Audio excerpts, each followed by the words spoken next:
Hi everyone, आज हम discuss करेंगे इंग्लिश का चैप्टर एडजेक्टिव। इससे पहले हमने नाउन और प्रोनाउन कर लिए हैं। उन वीडियोस की लिंक मैंने डिस्क्रिप्शन बॉक्स में दे दिया है। What is adjective? तो एडजेक्टिव एक वर्ड है विच मॉडिफाइज और डिस्क्राइब्स अ नाउन और अ प्रोनाउन। मतलब एडजेक्टिव एक वर्ड है जो कि किसी नाउन या प्रोनाउन के बारे में बताता है, उसे डिस्क्राइब करता है। जैसे एक नाउन हो गया कैट। कैट मतलब बिल्ली, बट जब हम इसके सामने स्मॉल लगाते हैं, जब हम कहते हैं स्मॉल कैट, तो हमें पता चल रहा है कि कैट छोटी है, स्मॉल कैट। स्मॉल वर्ड से हम कैट को डिस्क्राइब कर रहे हैं कि कैट कैसा है, इसीलिए स्मॉल वर्ड एक एडजेक्टिव है। उसी तरह से बॉय एक नाउन है। हम जब कहते हैं पुअर बॉय यानी कि गरीब लड़का, तो हम डिस्क्राइब कर रहे हैं कि बॉय कैसा है, पुअर है। So poor is again an adjective. First day जब हम कहते हैं तो हमें पता चलता है कि कौन सा डे है, यानी कि पहला दिन। तो फर्स्ट डिस्क्राइब कर रहा है डे को, सो फर्स्ट भी एक एडजेक्टिव है। तो हम कह सकते हैं कि adjective tells which one, what kind, how many और how many about the noun और प्रोनाउन। यानी कि एडजेक्टिव हमें नाउन या प्रोनाउन के बारे में क्या बताता है, हमें बताता है कि कौन सा, किस तरह का या कैसा, कितना और कितना सारा नाउन है या प्रोनाउन है। जैसे फर्स्ट डे से हमें पता चला विच वन, यानी विच डे हमें पता चला व्हाट काइंड ऑफ कैट, तो स्मॉल वर्ड से हमें पता चला cat is small. Two books जब हम कहते हैं तो हमें पता चलता है कि how many books are there. जब हम कहते हैं सम वाटर तो हमें पता चलता है how much water is there. So these adjectives are modifying the noun और प्रोनाउन। और एग्जांपल्स हो गए ग्रीन शर्ट, कैसा शर्ट, ग्रीन, तो ग्रीन एडजेक्टिव है। लार्ज सिटी, कैसा सिटी, लार्ज, लार्ज एक एडजेक्टिव है। अमेरिकन टूरिस्ट, कैसा टूरिस्ट, अमेरिकन, तो अमेरिकन एडजेक्टिव हो गया यहाँ। तो एग्ज़ाम में आपको आइडेंटिफाई द एडजेक्टिव्स के बहुत सारे क्वेश्चन आएंगे। आपको सेंटेंस दिया रहेगा, उसमें से एडजेक्टिव फाइंड करना रहेगा। जैसे फर्स्ट सेंटेंस है आई ईट ऑल द वेजिटेबल्स, तो इसमें एडजेक्टिव क्या है ये ढूंढना है हमें। सबसे पहले हम देखेंगे नाउन या प्रोनाउन कौन कौन से हैं, एंड उसे डिस्क्राइब करने वाले वर्ड ही हमारे एडजेक्टिव हो जाएंगे। तो इस सेंटेंस में आई एक प्रोनाउन है और वेजिटेबल्स एक नाउन है। यहाँ आई को डिस्क्राइब करने वाला कोई वर्ड नहीं है, तो हम देखेंगे वेजिटेबल्स के लिए। तो देखिए वेजिटेबल्स के सामने है ऑल द, तो द एक आर्टिकल है, तो ये तो एडजेक्टिव नहीं होगा। उसके सामने है ऑल, और जब हम कहते हैं ऑल द वेजिटेबल्स यानी कि सारे वेजिटेबल्स, तो ऑल एक एडजेक्टिव है क्योंकि ऑल यहाँ पे बता रहा है कि हाउ मच वेजिटेबल्स, यानी कि कितने वेजिटेबल्स, तो यहाँ एडजेक्टिव हो गया ऑल। सेकेंड सेंटेंस है वी हैव 5 सेंस ऑर्गन्स, तो इसमें हम देखते हैं वी एक प्रोनाउन है, सेंस ऑर्गन्स हमारा नाउन हो गया, एंड सेंस ऑर्गन से सामने है 5 से हमें यहाँ पता चल रहा है कि how many sense organs are there, तो 5 एडजेक्टिव हो गया। Third sentence is that most girls like shopping, girls noun है, उसके सामने है मोस्ट, तो मोस्ट से हमें पता चल रहा है how many girls, so most एक एडजेक्टिव है। फोर्थ सेंटेंस है that girl is very beautiful, यहाँ गर्ल नाउन है, इसके सामने है दैट, दैट गर्ल से हमें पता चल रहा है कि कौन सी लड़की, तो दैट एक एडजेक्टिव हो गया। अब आप बोलोगे दैट, दिस, ये सब तो प्रोनाउंस हैं, ये एडजेक्टिव कैसे होंगे? तो प्रोनाउंस और एडजेक्टिव्स के डिफरेंस मैं आगे बताऊंगी। अनदर थिंग, फोर्थ सेंटेंस में देखिए गर्ल कैसी है, ब्यूटीफुल, तो ब्यूटीफुल भी एक एडजेक्टिव है। Fifth sentence is every student must get his turn, यहाँ स्टूडेंट नाउन है, उसके सामने है एवरी। एवरी स्टूडेंट से हमें पता चल रहा है सारे स्टूडेंट, यानी कि इससे हमें पता चल रहा है कि कितने स्टूडेंट्स हैं। So every is an adjective here. Every pronouns के फॉर्म में भी यूज़ होता है। सो आगे हम डिस्कस करेंगे कि प्रोनाउंस और एडजेक्टिव में कौन कौन से वर्ड सिमिलर है और हमें पता कैसे करना है कि कौन सा प्रोनाउन है या एडजेक्टिव।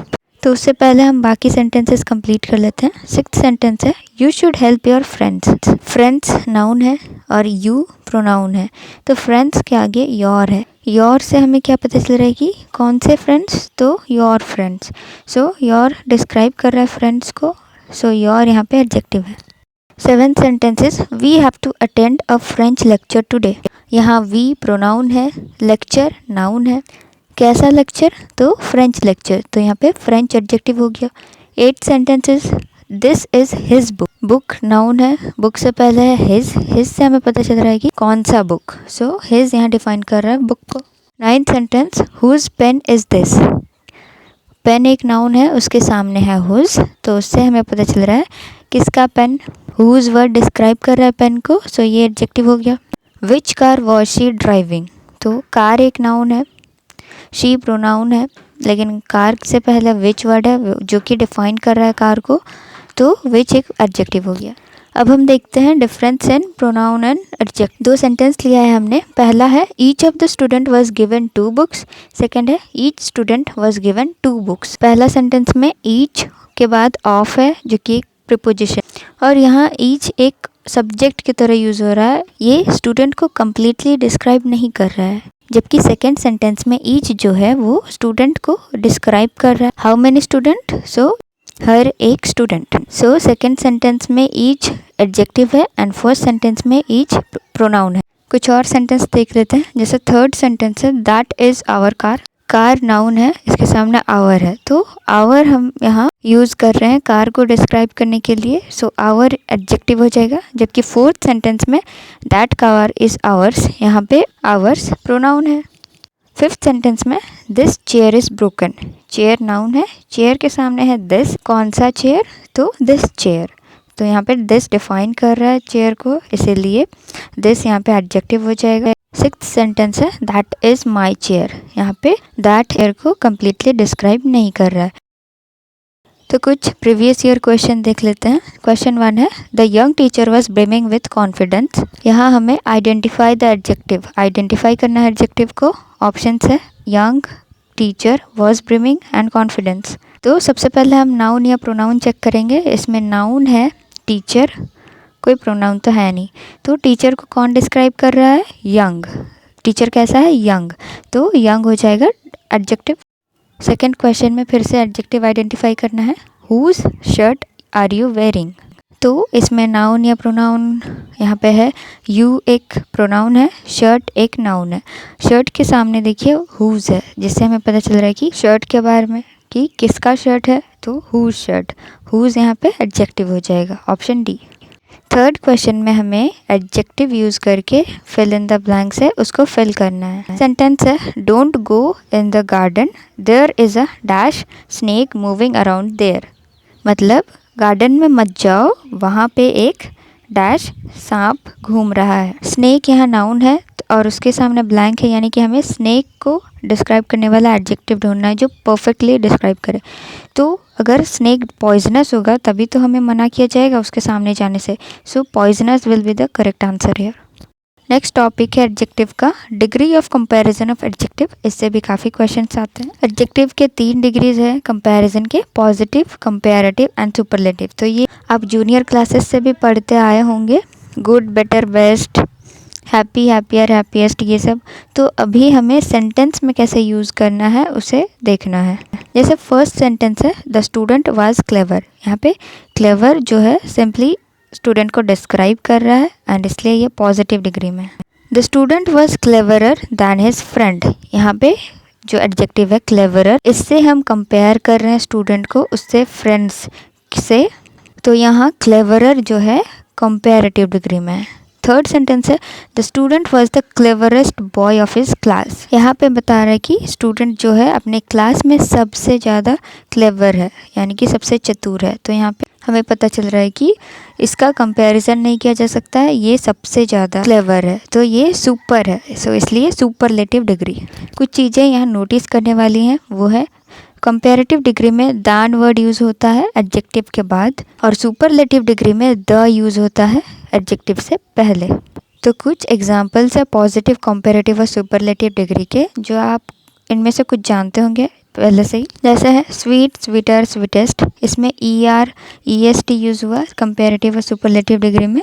फिर है लार्ज, लार्जर, लार्जेस्ट, इसमें R और ST ऐड हुआ है। नेक्स्ट है ईजी, ईजियर, ईजीएस्ट, इसमें IER IEST यूज़ हुआ है एंड Y को रिमूव किया गया है। थिन, थिनर, थिनेस्ट में लास्ट में N जो है उसको रिपीट किया गया है और ER EST ऐड किया गया है। बैड, वर्स, वर्स्ट, इसमें तो चेंज हो गए हैं फॉर्म। तो ये सब जो है लिस्ट आपको याद रखने हैं, आप किसी भी बुक से कलेक्ट कर सकते हैं, ग्रामर बुक से। एक और टाइप है active, more active, most active, इसमें भी मोर, मोस्ट ऐड किया गया है। वर्ड वही रहा, बस मोर और मोस्ट ऐड किया गया कंपैरेटिव सुपरलेटिव डिग्री में। क्वेश्चन करते हैं इसका। Chimpanzees are dash than most people. में ब्लैंक को भरना है करेक्ट एडजेक्टिव यूज करके। तो देखिए यहाँ पे दैन यूज किया गया है वर्ड, और हम जानते हैं कि कंपैरेटिव डिग्री में जो एडजेक्टिव होता है उसके बाद दैन यूज होता है, तो हमें यहाँ पे कंपैरेटिव डिग्री वाला एडजेक्टिव ऐड करना है। तो यहाँ क्या हो जाएगा, क्लेवरर। यहाँ पे जो कंफ्यूजन आ सकता है वो है मोस्ट वर्ड को देख के। मोस्ट को देख के आप सोचोगे कि यहाँ पे हो जाएगा सुपरलेटिव डिग्री और आप कर देंगे क्लेवरेस्ट, जो कि गलत हो जाएगा, क्योंकि मोस्ट जो है वो क्लेवर वर्ड से यहाँ पे रिलेटेड ही नहीं है। मोस्ट यहाँ यूज हुआ है पीपल के लिए। प्रीवियस ईयर क्वेश्चन आया था, choose the correct option if the given statement is change into comparative degree. यानी कि जो सेंटेंस दिया हुआ है उसको जब हम कंपैरेटिव डिग्री में चेंज करेंगे तो कैसा होगा, उसे हमें सिलेक्ट करना है इन ऑप्शंस से। क्वेश्चन है, silver is one of the most useful metals. Silver जो है मोस्ट यूजफुल मेटल्स में से एक है।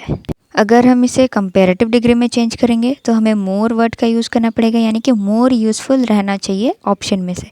अनदर थिंग, कंपैरेटिव डिग्री में दैन भी यूज़ होना चाहिए। तो यहाँ पे मोर यूजफुल दैन वाले 2 सेंटेंस हो गए सी और डी में। अब इसमें से जो करेक्ट है वो है ऑप्शन डी। हमें सेंटेंस में से पता चला था कि सिल्वर मोस्ट यूजफुल मेटल्स में से एक है, ये नहीं पता चला था कि सिल्वर सबसे ज़्यादा यूजफुल मेटल है। इसीलिए जो सी ऑप्शन है, silver is more useful than all other metals, ये नहीं होगा, गलत होगा। Option D, silver is more useful than most of the metals, सही हो जाएगा, क्योंकि ऑप्शन डी से हमें वही मीनिंग आ रहा है जो कि सेंटेंस में है। एक और प्रीवियस ईयर क्वेश्चन है इसी टाइप का। सेंटेंस है, learning Italian is not as difficult as learning Japanese. तो ऐसे सेंटेंस में हमें तो सबसे पहले इस सेंटेंस का अच्छे से मीनिंग निकालना है, एंड हमें जो कंपैरेटिव डिग्री में हमें चेंज करना है उसमें भी सेम मीनिंग आना चाहिए। सो सेंटेंस से मीनिंग आ रहा है कि इटालियन सीखना उतना भी डिफ़िकल्ट नहीं है जितना कि जापानीज़ सीखना है, यानी कि जापानीज़ सीखना ज़्यादा डिफ़िकल्ट है इटालियन सीखने से। तो यहाँ एडजेक्टिव डिफ़िकल्ट है, कंपैरेटिव में चेंज करेंगे तो मोर डिफ़िकल्ट हो जाएगा। कंपैरेटिव डिग्री में दैन भी यूज़ होता है, तो मोर डिफ़िकल्ट दैन ऐसे वाले सेंटेंस हमें सेलेक्ट करने हैं। तो ऑप्शन सी और डी में मोर डिफ़िकल्ट दैन वाले सेंटेंसेस, इसमें से हमें चेक करना है कि कौन सा सेंटेंस में सेम मीनिंग आ रहा है जो कि सेंटेंस में है।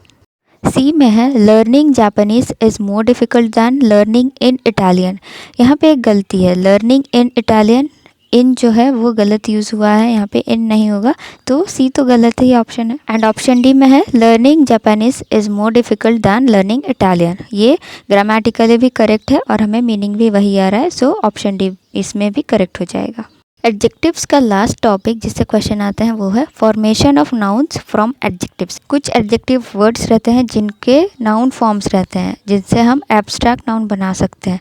जैसे स्मार्ट है, स्मार्ट का नाउन फॉर्म हो जाएगा स्मार्टनेस। क्वेश्चन किस टाइप का आते हैं कि find the adjective form of the word smartness, यानी कि हमें स्मार्टनेस वर्ड का एडजेक्टिव वर्ड ढूंढना है। या फिर क्वेश्चन आते हैं कि find the noun form of the word smart, यानी कि स्मार्ट वर्ड का हमें नाउन फॉर्म क्या होगा ये सिलेक्ट करना होगा। सो कुछ रूल्स हैं नाउन से एडजेक्टिव या एडजेक्टिव से नाउन बनाने के, तो इनमें से कुछ रूल्स मैंने मेंशन किए हैं, जैसे कि by adding ness, adjective words के एंड में नेस यूज़ करके हम उसे नाउन में चेंज कर सकते हैं। जैसे स्मार्ट स्मार्टनेस हो गया, हैप्पी से हैप्पीनेस, हार्ड से हार्डनेस, शार्प से शार्पनेस। नेक्स्ट टाइप है बाय एडिंग आर वाई, जैसे कि ब्रेव एडजेक्टिव है, इसके एंड में आर वाई ऐड करके हम नाउन बना सकते हैं ब्रेवरी। गैलेंट से हो जाएगा गैलेंट्री। तीसरा रूल है बाय एडिंग टी एच, जैसे कि डीप के एंड में टी एच यूज़ हुआ बट एक ई हटा, डेप्थ। लॉन्ग के एंड में टी एच लग के लेंथ, ओ चेंज हुआ ई में, तो कुछ चेंजेस भी आ रहे हैं। रूल 4 है by adding I T Y, जैसे क्लियर के एंड में आई टी वाई ऐड हो गया, क्लैरिटी। यहाँ पे ई जो है रिमूव हुआ। एक्टिव के एंड में I T Y, activity. Extreme से एक्सट्रीमिटी। रूल 5 है सिंपली टी वाई ऐड करके क्रुएल से क्रुएल्टी, पुअर से पोवर्टी। 6th है by replacing N T with N C, यानी कि एंड में एडजेक्टिव के एंड में एन टी है उसे रिप्लेस करना है एन सी ई के। जैसे एडजेक्टिव है इंटेलिजेंट, इसमें एन टी है एंड में, तो एन टी चेंज हो जाके एन सी ई हो जाएगा इंटेलिजेंस। कॉन्फिडेंट है वो हो जाएगा कॉन्फिडेंस। प्रूडेंट है प्रूडेंस। इस टॉपिक से भी कर लेते हैं कुछ प्रीवियस ईयर क्वेश्चन। तो क्वेश्चन 7 है the adjective form of advantage is. Advantage noun है तो इसका हमें एडजेक्टिव फॉर्म ढूंढना पड़ेगा। एडवांटेज का एडजेक्टिव फॉर्म होता है एडवांटेजियस, जैसे करेज से करेजियस होता है, तो ऑप्शन हो जाएगा ए। क्वेश्चन 8 है the adjective form of apathy is. Apathy का एडजेक्टिव फॉर्म हो जाएगा apathetic, C option. 9th question है the noun form of proud is. Proud एक एडजेक्टिव है तो इसका हमें नाउन फॉर्म ढूंढना है। प्राउड का जो नाउन होगा वो है pride, option B correct answer. Now homeworks for you, do these 3 questions and let me know the answers in the comment box. मिलते हैं अगली वीडियो में।